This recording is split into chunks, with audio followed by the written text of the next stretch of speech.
Midangop sa National Bureau of Investigation NBI Sevro ang kabanay sa 83 anyos nga babaeng napalgang patay sa iyang Pinoy-anan kansang o nabuwagikan sa iyang lawas. Sayra nato ang detalye sa report ni Alan Domingo. Niadto sa buhatan sa NBI Sevro ang mga kadugo sa 83 anyos nga si Miguela Barino, din personal nilang giduso ang ilang request aron mapaubos sa autopsy ang lawas sa Tiguang. Natahap ang mga kadugo nga adunay nagpaluyo sa kamatayon sa Tiguang o gusto nila masairan ang kamatuoran. Kini ilabi na nga nabuwag na ang ulo sa Tiguang gikan sa lawas din unang gituohan sa kapulisan sa dumanhog nga gitangag sa ero.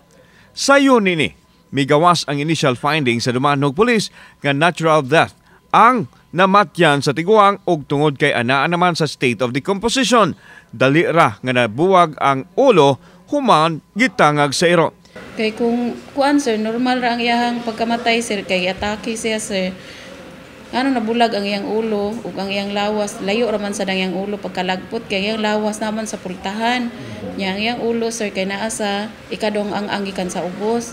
So katong iyang buhok sir nga mura na yung bagol-bagol nga nasalin pa nga unod-unod. Naa sa kinalasan nga ang paubos. Gidugang sa pag-umangkon ni Miguela nga baskog pa ang Tiguang dihang katapusan ni nakitaan nga buhi og paglabay sa 48 oras wa nay kinabuhi ni adtong Pebrero 1 sa buntag. Usa-usam sa gikahibudngan sa kabanay nga naapil sa namatay ang duha ka maero sa Tiguang. Nasayran nga byuda ang Tiguang og way anak, gusto unta kining papuy-on sa balay sa iyang mga igsoon ug mapag-umangkon apan gusto niining sa iyang balay magpundo. Pagaduawon usab kini sa iyang pamilya apan niadtong panahon na wa nila maadto. Puro pangutana sir ba niya, wa bitaw mi kabog unsay kuan to ba ganin anak man. So mayon ta kay dagan maguyan gipasagdan sa mga pag-umangkon. Kami sir isip pag-umangkon wala jud na mo pasagdi. Pero nagpasalamat mi sir sa NBI kay free ra ang autopsy. Ang lawas nalubong na apan gipadayag ni Attorney Renan Agustos Oliva, ang direktor sa NBI Sevro, nga mga isilag permiso sa local government unit sa Dumanhog nga ugkaton ang lawas sa Tiguang aron mapaubos sa autopsy. So ang unang tumbuhaton since nalubong na ni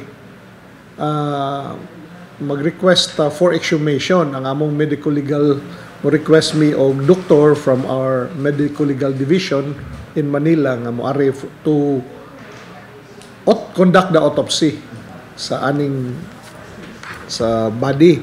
Mupahigayon usab sila og investigasyon base sa gidusong complaint sa pamilya sa Tiguang, din makig-alayon sila sa kapulisan sa Dumanhog og sa scene of the crime operatives Kunsuko nga unang mipahigayon og investigasyon.